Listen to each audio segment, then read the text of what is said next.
This here between my two hands is the manual for every single Muslim on the face of the earth.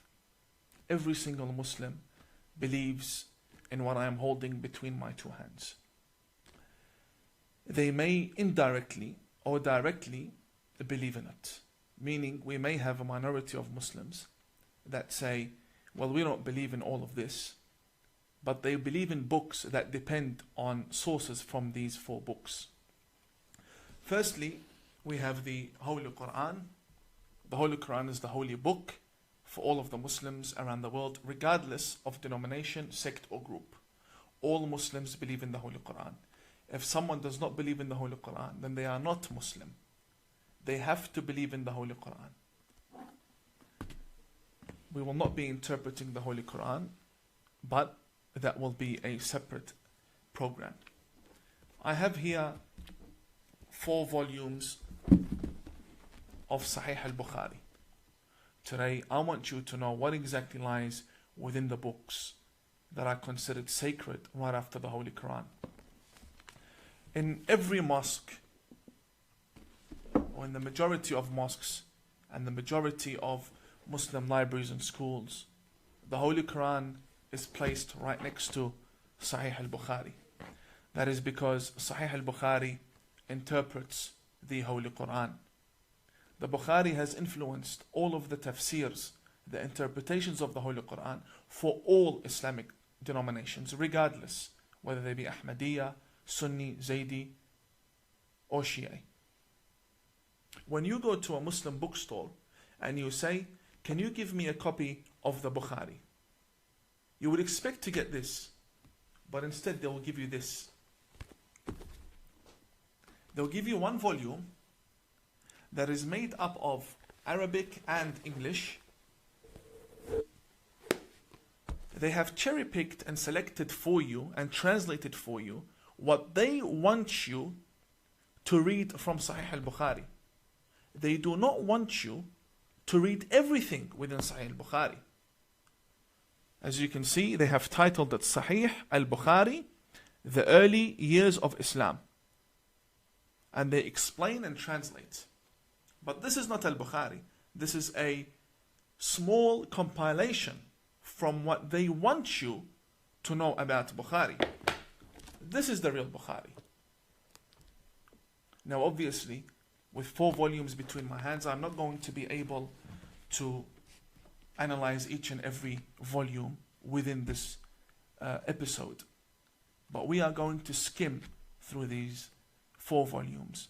The Muslims say that Prophet Muhammad is the best role model. They say that Prophet Muhammad is the best human being and that we should all follow him. I as a Muslim believe that. So let's find out, what really is Muhammad like according to the Bukhari? I'll start with volume 1. So before they start saying this is a fake cover and the inside is not the real Bukhari, I'll have to show you up close that this is the Bukhari. This is Sahih al-Bukhari, and this here is volume 1. And I will show you the license of the publication. Just for the record, you can pause the video later on. This was printed in Beirut, Lebanon, and it was printed by the publisher Dar al-Kutub al-Almiya. It was printed in 2014, and it is titled Sahih al-Bukhari, the correct and authentic traditions of al-Bukhari, and it contains prophetic hadith. This is volume 1. We don't need to go too deep into the book. First volume, and let's look at the first 100 pages within the book. Page 45 of this very book, volume 1,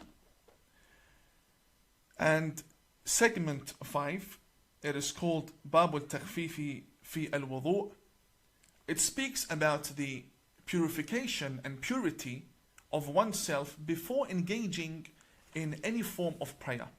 Muslims wash themselves 5 times a day, meaning they wash the face, they wash the hands first, then the face, then they come to the 2 arms and wipe on the head, and then they wipe on the feet. This is called the ablution. It's called the wudu. The wudu. It's also pronounced wuzu or wudu. It is a must. There is no prayer accepted in Islam without that purification beforehand. They mention the Prophet Muhammad. They themselves, 95% of the Muslims believe in this. They say that the Messenger of God, Muhammad, came to a house, and I will recite in Arabic. ثم اضطجع فنام حتى نفخ. He laid down, slept, and began to snore. ثم أتاه المنادي. Then the caller for prayer, the person who wakes him up for prayer, came to the Prophet Muhammad. And he said to him, it is time to pray. فقام معه إلى الصلاة. Therefore the Prophet Muhammad woke up and went with the person who woke him up to go and pray together. فصلى ولم يتوضأ. And Prophet Muhammad prayed without washing himself, without purifying himself. This shows you that the Prophet who taught these 95% of the Muslims to wash themselves before praying, he himself does not wash himself. He himself is a hypocrite. And he himself has no prayer that is accepted. So number 1 we have here, let's make a list of this. And I advise you to make a list along with me. So we have a prophet who is not pure when praying. If we move to page number 47, segment 14, it says here what is much worse than what we had just listened to. It states that a man by the name of Abdullah bin Umar, he says, فَرَأَيْتُ رَسُولَ اللَّهِ يَقْضِي حَاجَتَهِ مُسْتَدْبِرَ الْقِبْلَةِ مُسْتَقْبِلَ الشَّامِ, which means I saw the messenger of God, I saw the apostle of God in public performing his number 1 and number 2 in the middle of the street while facing Sham.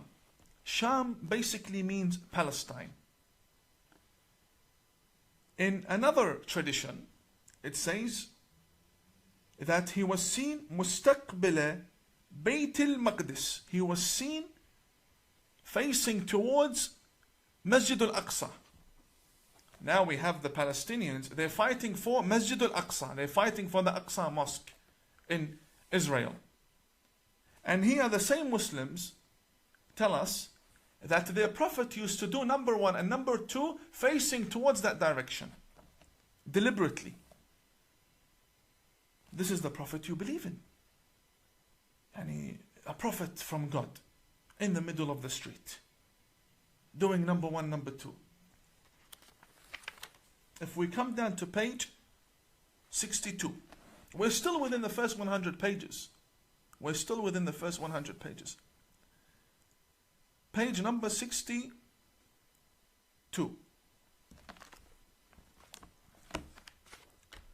It states, أتى النبي, the Prophet came, فبال قائما, ثم دعا بماء, فجئته بماء فتوضأ. Which basically means Prophet Muhammad came and he urinated while standing up. He wanted water, we got him water. Then he performed ablution, he performed the wudu in order to pray.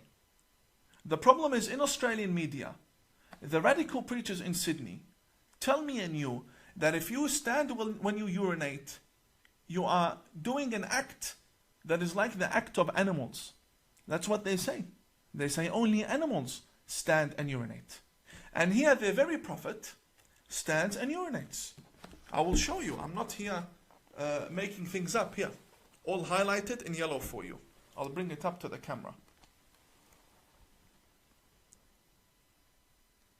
that the Prophet, peace be upon him and his family, urinated when standing.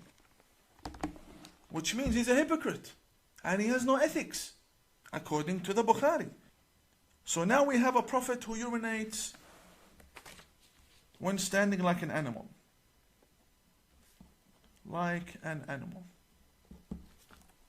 And we have number 1 and number 2 in public. This is the book that forms Sharia law. Let's read what's in this book. Come to page 72 of volume 1 of Sahih al-Bukhari. This one here is worse. Yani, as you go deeper into the book, the worse it gets for you. It states here, كان النبي يدور على نسائه في الساعة الواحدة من الليل والنهار وهن 11. قال قلت لأنس أو كان يطيقه؟ قال كنا نتحدث أنه أعطي قوة 30. What does this mean? It means that the Prophet Muhammad used to visit all of his wives, and they were 11, and he would engage with them all in sexual intimacy. And he would do that during the day and during the night. And all 11 of them. And he wouldn't wash himself. He would not wash himself between each wife. So the person who narrated this report, he said, is this true? That Prophet Muhammad has the ability to satisfy 11 women? Here it says, he was given the power of 30 men. This is the issue. When we say ISIS came from Sunni Islam, and they are doing what they are doing in Iraq, or everything is focused about the sexual desires that they have. Blow yourself up to get 72 virgins. This is your Prophet, running around during the day and the night. He has nothing better to do. God sent him to engage in intimacy. He had nothing better to do, according to your most important source. Now this, and we're still on page 72. We're still on page 72, over here, page 72. We haven't even reached page 100. And it just gets worse. This is volume 1. Volume 1 from Sahih al-Bukhari. And this is why our youth focus on the 72 virgins. Because if their Prophet is running around after women 24/7, in the day and in the night, في الليل والنهار, it's written in the book, during the day and during the night, then we cannot blame the radicals for wanting 72 virgins. This here is volume 2 from Sahih al-Bukhari, the most sacred book after the Holy Qur'an. And this here is the chapter of jihad, so nobody says we're making things up. Chapter of jihad. We will open the chapter of jihad, segment number 7 in chapter 6 of volume 2, page number 223, as I have highlighted for you. I don't know how clear that is. I can provide you with scans if you like. The name of the chapter says it all. The name is called Bab Tamanni al-Shahada. The chapter of loving martyrdom. قال رسول الله صلى الله عليه وآله والذي نفسي بيده لوددت أني أقتل في سبيل الله ثم أحيا ثم أقتل ثم أحيا ثم أقتل ثم أحيا ثم أقتل. What does that mean? It means that Prophet Muhammad says, I vow by God that I wish that I could be killed for the sake of Allah, then brought back to life, then killed, then brought back to life, then killed, then brought back to life, then killed once again, and then you go become a martyr and you go and you get your 72 virgins. And this is not something that we are just reading. This is not a magazine. This is Sahih al-Bukhari. The authentic. Sahih means authentic. So when you see its non-stop attacks towards the West, you know why.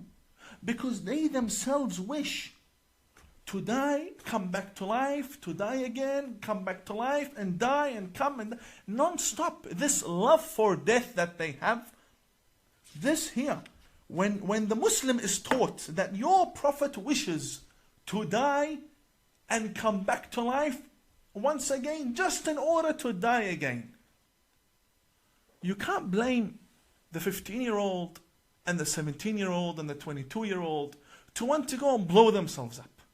You cannot blame them. This is in the book. Now, we've finished from an example. These are all examples I'm giving you. I cannot go through the whole book. Examples I'm giving you with regards to jihad. Now, the book, the very volume, explains to us why the Prophet would say such a thing. According to Al-Bukhari, why would the Prophet say such a thing? Very easy. You read in page 348. I'll lift it up again for you. 348. This says, segment number 11, chapter 59. It says, Bab Sifat Iblis wa Junudih. The characteristics of Satan, of Shaitan, of Satan and his soldiers. Then we have a testimony from Aisha. Aisha is the wife of Prophet Muhammad, who was also a terrorist after the life of Prophet Muhammad. She was leading an army that killed many people, tens of thousands of people in Basra, also known by the Battle of the Camel. Aisha, this is the 7-year-old wife, apparently. All the Muslims haven't agreed upon her age, but what they have agreed upon is that she was either 6 to 13 by the 95% of the Muslims. The majority believe she was underage. Yes, I will not deny. Here, the very lady, Aisha, says, and Aisha, hadith number 3268. She says, سحر النبي حتى كان يخيل إليه أنه يفعل الشيء وما يفعله. It means that the Prophet Muhammad was possessed. He was possessed. He was a crazy, delusional man. To the extent, حتى, she says, حتى كان يخيل إليه, to the point that he would start imagining things. And he would consider that he has done things when he didn't do anything. So when you find the Prophet saying, I want to die and come back and die and come back, it's because they believe he's a delusional man. They believe he's a psychopath. They believe he's being possessed, which is even worse. How can an apostle of God be possessed by jinns? This is what they believe. Page 348. We're not making this up. Let's come to page 377. It states that the Prophet in 3372, Prophet Muhammad used to doubt in previous prophets, which clearly contradicts the Holy Qur'an. The Qur'an says, مَا نُفَرِّقُ بَيْنَ أَحَدٍ مِّن رُسُلِهِ. We do not differentiate between any of God's messengers. Here the Prophet Muhammad says, أن رسول الله قال نحن أحق بالشك من إبراهيم إذ قال رب أرني كيف تحيي الموتى. Prophet Muhammad says that we are more worthy to doubt in the words of God than Abraham when he said, Oh God, show me, how can you give life to the dead person? If someone's dead, how can you give life? Show me.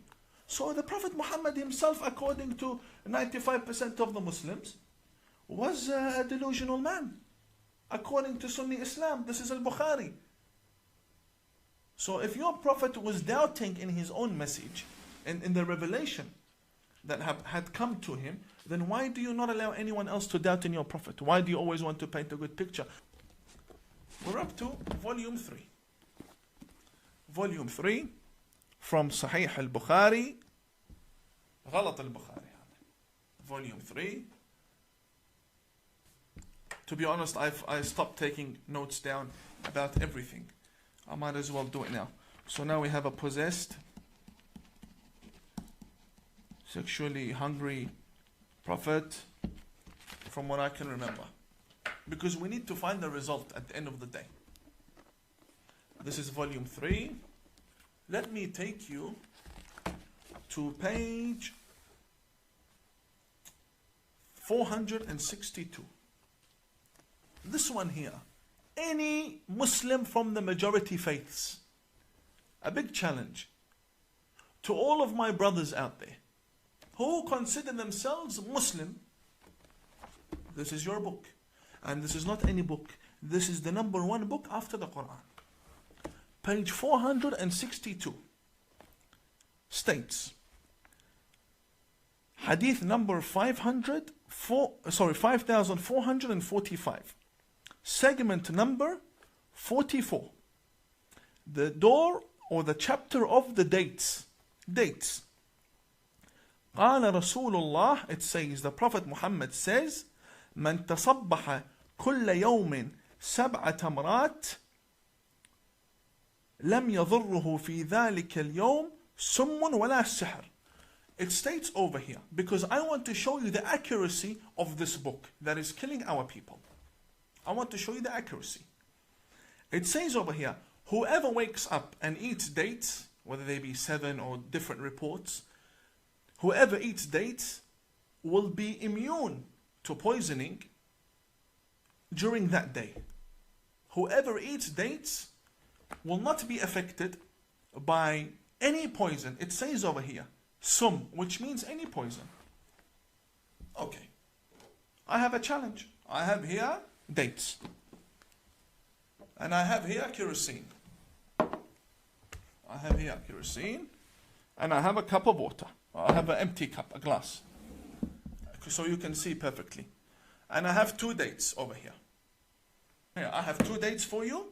I have 2 dates and it's iftar time. Now you're breaking your fast. 2 dates, and I will pour you a cup of kerosene from Bunnings Warehouse.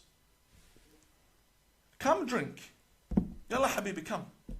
Come drink, and I want to see how you will not end up in the hospital. If you end up in the hospital, then you have done that to yourself for the sake of your own faith. If you end up dying or you end up with serious injury, then you're a victim of your own faith. This is what you believe in. This is nonsense. This is volume 3. Now we're up to volume 4. And volume 4 is a tragedy within a tragedy within a tragedy. Volume 4 from Sahih al-Bukhari. Volume 4, Sahih al-Bukhari. So now we have volume 4, because this is very interesting. Because this is very interesting, I'm going to show you the license again of this very volume, so nobody says it's a lie. Okay. Now let's go very far away from the whole world of jihad, and I'm pretty sure Islam has something to offer. I'm pretty sure 95% of the Muslims believe in a faith that should have something to offer, and at least some medicine. Let's take a look at the medicine here. Also page 16. Page 16, it says, the chapter of medicine with the urine of the camel. تفضل. Chapter of medicine with the urine of the camel. Medicine, medication, cure with the urine of the camel. Let's read. It states, a group of people came and visited the Prophet in Medina, where the Prophet had his religion established. And they became sick. What do they do when you become sick and you have the Prophet? He's the best doctor. So they went to the doctor. The best doctor according to all of the Muslims. The best doctor, the Prophet Muhammad. What does the best doctor say to the sick people that came to him. And what did he do when they took his prescription and ran with it? What did he do to them? فأمرهم النبي, they were sick. فأمرهم النبي, he ordered them أن يلحقوا براعيه, that they go after the owner of the camel. يعني الإبل, it states here, يعني الإبل, which means the camel. فيشربوا من ألبانها وأبوالها, to drink from its milk and urine. فلحقوا براعيه فشربوا من ألبانها وأبوالها. Not only did they listen and ignore, no, they actually chased the man who had the camel, and they stopped the camel, and they drank from the camel's urine, and they drank from the camel's milk. حتى صلحت أبدانهم. حتى صلحت أبدانهم. Until their bodies became strong again, and now they have the ability to go back to where they once came on foot, and they're strong, and everything is well. They're no longer sick because of the cure in the camel's urine.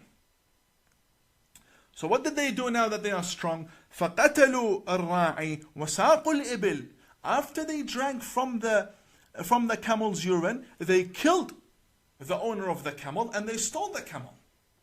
Now, until now, we have a tragedy. What is coming up, it's something I cannot call a tragedy. Watch.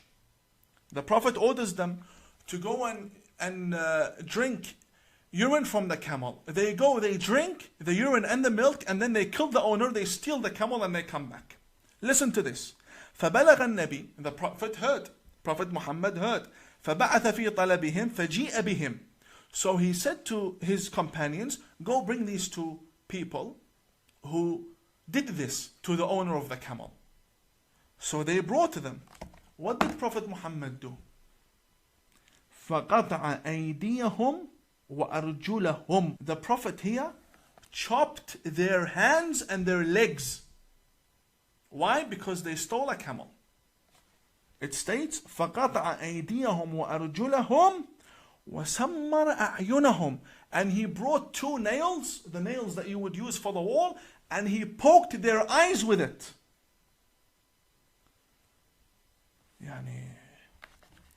This is a terrorist.